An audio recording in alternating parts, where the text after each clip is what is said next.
Me preguntaba recientemente una seguidora en el canal si es cierto que los gatos tienen la capacidad de manipular concretamente a las mujeres.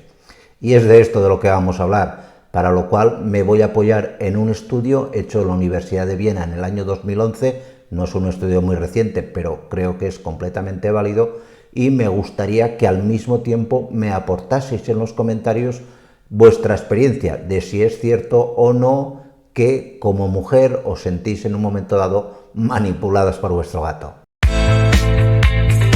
Mirar, esto de que el gato es un animal arisco, que pasa del humano, etcétera, etcétera, es completamente falso. Es cierto que el gato tiene una personalidad muy concreta, es un animal muy diferente al perro, no es tan efusivo, no es tan cariñoso en exceso como pueda ser el perro, pero eso no quita a que sea un animal que es tremendamente sensible, capaz de identificar y captar nuestras emociones y, en función de las mismas, elaborar una respuesta evolucionada. Es decir, el gato, aunque a ti te parezca que es un animal impasible, que pasa de todo, en el fondo no lo es.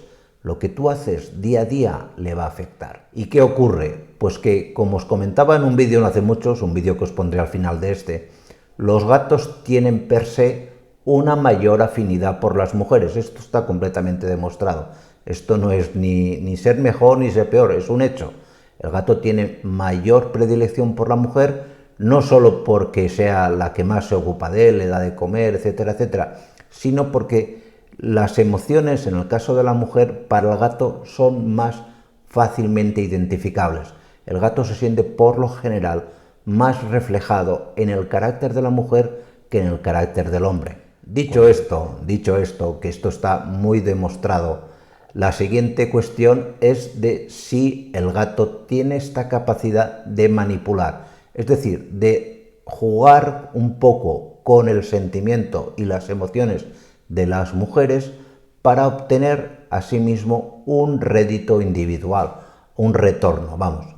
Y esto se ha visto que es cierto, eso se ha demostrado en la Universidad de Viena, pero no solamente ocurre con los gatos, esto es algo que también desde antiguo se conoce que realizan los niños. Los niños, los bebés, por ejemplo, tienen, para que os hagáis una idea, una frecuencia de emisión del llanto que hace que se incrementen, por ejemplo, los niveles de oxitocina en la mujer.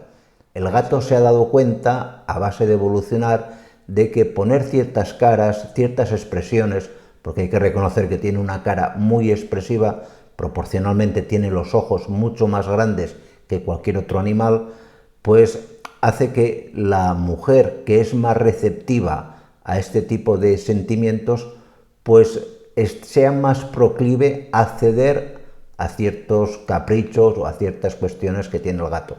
Y el gato de esto es perfectamente consciente, no es ni para nada tonto como algunos piensan, y juega con esto. ¿Esto es bueno o esto es malo?